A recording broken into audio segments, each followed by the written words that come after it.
Well, hey guys, I just wrapped up filming my skincare and hair care empties video. So if you missed that, make sure you check it out next. Get excited because we have sunscreen empties. Sunscreens that I have finished up over the past season, more or less, if not since the beginning of the year. And I have them in this cute basket, which is a Longaberger basket. And I got this from Goodwill.com, not Goodwill the actual store, but Goodwill.com. I know you're like, what is she talking about these baskets? But I just want to share that because these, I don't know, these are like collectible. These baskets, as a side note, they are, I don't know if they still make these, but they're hand woven, made in Ohio. So yeah, that's what is storing our empties today. But I found that on Goodwill.com and they have some great finds on there as a side note. All right, first and foremost, let's start with the lips because I've emphasized this before, but you definitely need to be putting sunscreen on your lips. In my case, I find that a lot of facial sunscreens end up being too irritating for my lips. So I like to have a dedicated lip SPF. And I have got to say, Target, their Up and Up Sport Sunscreen Lip Balm is such an amazing value. This is free of fragrance. It is SPF 50 and water resistant, no cast. It's a chemical sunscreen, but for me personally, the chemical, aka organic lip sunscreens, they can be irritating for a lot of people. And sometimes I find that to be the case for me personally as well. This was not irritating for me. Importantly, it glides on the lips very smoothly, very easily. It's not a stiff stick, which I cannot stand. And I love that it's water resistant. I love that it doesn't have flavorants or fragrance added, which are common irritants in lip balms. Now this does have coconut oil in it, which some of you find aggravates your acne. So be aware of that. But for me, that coconut oil has never been an issue. Now, some of you have mentioned that you're having a difficult time finding this at your Target. You can buy it online. It's a really inexpensive item. You get 2 in a pack, and I think it was like $4 pretty inexpensive. Check out my video as a side note reviewing Up and Up brand products you need to try. This was in there. It's so good. It does have saccharin in it, which some people are not going to like, but it shouldn't be a problem in a lip balm. When it comes to putting it on your skin, I see no harm in it unless it's irritating to you. I do get questions from time to time too about the safety of ingredients in lip balms, putting them on the lips, the amount that you would ingest. And yes, they are safe. They're meant to be used that way. They're in dosages, amounts that are safe to be applying to the lips, and in that minutia quantity that would enter to your body, it's within the realm of reasonable safety from a toxicologic perspective. It's not something that you need to worry about. But yeah, all I had to say, I really, really love this. And protecting your lips from the sun is so important. They do see a lot of sun damage throughout your lifetime, and skin cancers on the lips are pretty common. They're actually very tricky to treat, and because of their location, they're definitely a more high risk skin cancer when they happen on the lips. Now, this is a product which, if you've been here for a while, is like one of my absolute favorites. It's the Color Science Total Eye 3-in-1 Renewal. I wish this was not so darn expensive because what is it? It is a tinted mineral sunscreen that is meant to go around the eyes. Any mineral sunscreen should be okay around the eyes. I know a lot of you guys run into issues with sunscreens burning, stinging. In general, mineral is less likely to do that. And tinted mineral sunscreens are nice around the eyes too, because the tint coming from iron oxides can help in protecting against certain wavelengths of light that lead to hyperpigmentation, especially in people with deeper skin tones. This product, but you don't need like a dedicated eye SPF. Just to be clear, this product is a dedicated eye SPF and it has this cooling applicator. But what I like about this is that in contrast to a lot of tinted sunscreens, the coverage that this provides in terms of cosmetic camouflage for me is awesome. Like, it covers up the veins under my eyes, which I've had my entire life. This covers those up, so it really does give quite a bit of cosmetic camouflage as a concealer. And so that's how I really like using it. It brightens up the under eye area quite a bit. It's moisturizing, it's not greasy. Some people do find that it's going to settle in the eyelid crease on the upper eyelid, and that, you know, you're not gonna enjoy that. But for me, you know, it doesn't really do that. And I like the way it applies. It lasts me a good long while. Like, I feel like I was working on this for going on a year. It's good within 12 months of opening, so I made the deadline, but it does take me oftentimes a while to go through it, but I love it. It's a favorite. All right, moving on to facial sunscreens. Didn't really go through any body sunscreens in total, but I do have one of my favorites is the Bondi Sands fragrance-free body sunscreen is what I'm currently using. I'm not quite finished with that yet, but it will probably make an appearance in next season's empties because I've been using it quite a bit because it's so hot here that the idea of relying exclusively on sun protective clothing for the body is just not physically tolerable all the time. Anyway, I digress. So I finished another tube of the Neutrogena Pure Screen Mineral UV Tint SPF 30. This formula I adore from Neutrogena. Water resistant up to 80 minutes. This is a mineral sunscreen. It has zinc and titanium dioxide,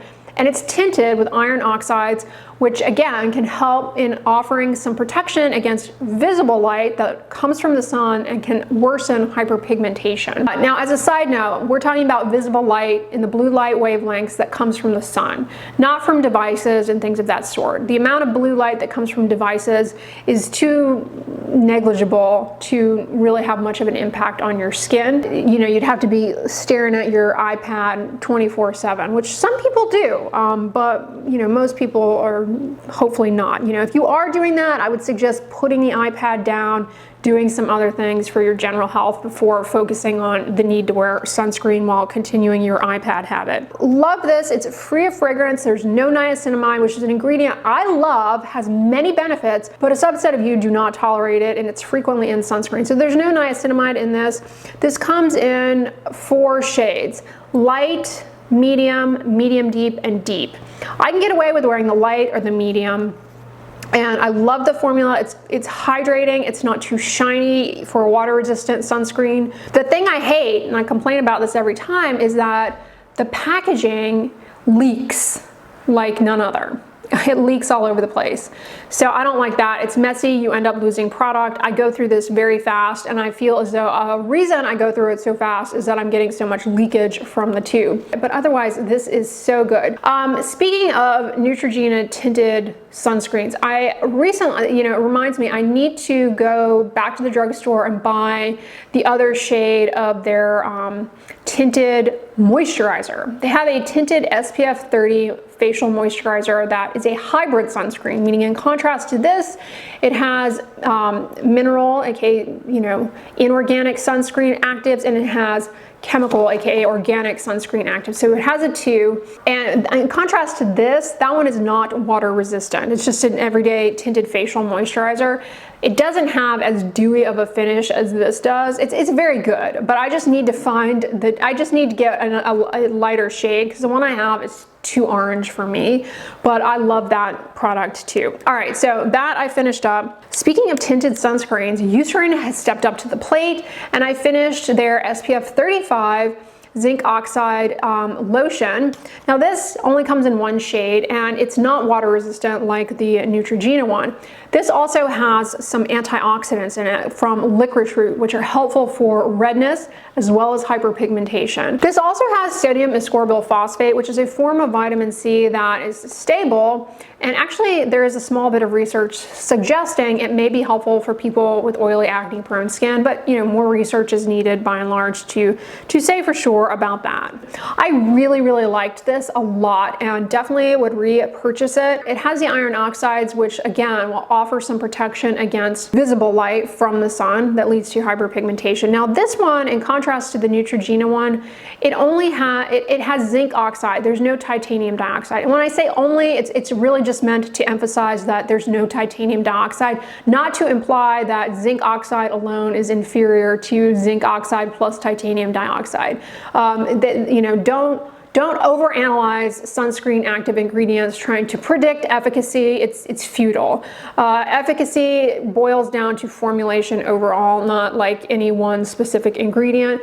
And this, you know, has been tested to be SPF 35 using the, you know, in vivo on human skin tests that are required by the FDA. Neutrogena, you should pay attention because this pump is much better. You don't get you don't get that leakage all over the place. Now, as far as consistency, this one is kind of a whipped creamier formula and a lot more of it's more of a cream, whereas the Neutrogena one is almost like a liquid. I feel like the Neutrogena one should be in either a pump like this or maybe one of those more rectangle flat bottles that more fluid sunscreens tend to come in. I think it would be better than in that tube, or this type of packaging is great too. All right, this is one that I finished up, the Thank You Farmer Sun Project Skin Relief Sun Cream. Now this is a Korean sunscreen. It's a chemical sunscreen, aka organic sunscreen. It's got great UV filters for broad spectrum protection, and it also has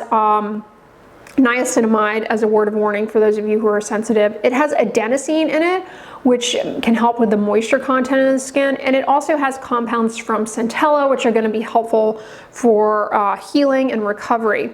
Now, one thing about this one I found to be a bit shiny. I was fine with that, but I know a lot of you guys don't like the shiny sunscreens. It's great as a makeup base. It's not water resistant. It's fine to not be water resistant for just kind of everyday in and out purposes, but I do suggest if you're going to be doing outdoor sport or doing water-based activities to always choose water resistant.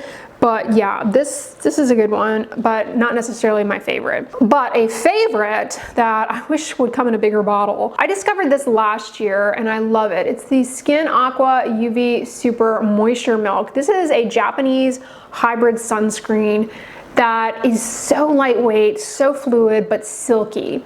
It has a nice emollient feel to it as well. So if you have dry, flaky skin, as it spreads on the skin surface, it's almost giving a smoothing down of any sort of dry, rough texture that you may have. It wears very nicely under makeup. It does not burn or sting around the eyes. It is a hybrid sunscreen, meaning it has active ingredients from mineral and active ingredients from chemical. This is one of my favorite Japanese sunscreens. It's very, very nice. Free of fragrance. I just wish it came in a bigger bottle because I go through this in like a couple of weeks. I ordered this on Stylevana, and it does take some time, as a word of warning. If you order from Stylevana, it's going to take some time, depending on what you order, for it to arrive. Alternatively, you also can order this from Amazon. I've gotten it from both places.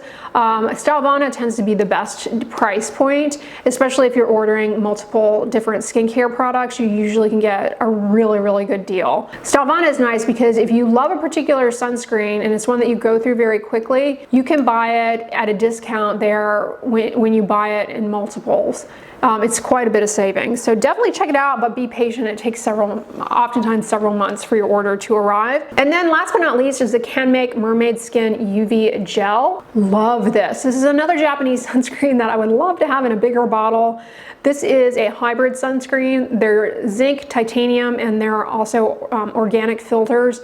I don't get any cast with this. It's a gel, so it's super lightweight. It's not greasy. There's no alcohols in this, which are fine, but some people find them drying. It's great for hair-bearing areas like the beard because it just sinks in and absorbs very quickly. It's not greasy. It's not shiny. This is not water resistant either.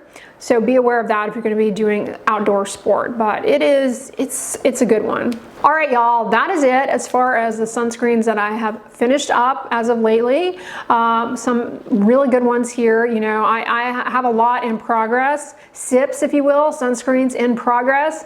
The ones that I am able to finish up, it's really telling because I have a lot that I try out for you guys. So for me to end up finishing one in total when I have so many in progress, it really speaks to the fact that I want to go back to it over and over and over again, especially since some of these you have seen on repeat in my sunscreen empties, like the Total Eye, the Skin Aqua, and the new Neutrogena tinted one. This is like my third or fourth bottle of it already. So I've made my way through quite a few. You know, a sunscreen that I need to repurchase or see if it's still available is that Trader Joe's. The reason I'm remembering that is because I've saved the bottle of the Trader Joe's empties. I finished this a long time ago and it made its way into an empties a long time ago, but I kept the bottle just, to have to show kind of like a prop as a reminder. This is really nice. If your Trader Joe's carries it, give it a try. It's free of fragrance, it's water resistant. It's very much like the Supergoop Unseen sunscreen as far as look, feel, consistency. It did not burn around my eyes whatsoever. I really hope that this is still available, because there was talk of, you know, people not being able to find it. But if you can find this one, highly recommend it. It's very good. All right, y'all, let me know in the comments, what sunscreens have you been using, wearing, reapplying every 2 hours while you're outdoors? Yes, that is important. I hope you guys enjoyed this video. On the end slide, I'm going to link my recent video on drugstore sunscreens you need to try. So check that one out next if you missed it. But if you guys like this video, give it a thumbs up, share it with your friends. And as always, don't forget, sunscreen and subscribe. I'll talk to you guys tomorrow. Bye.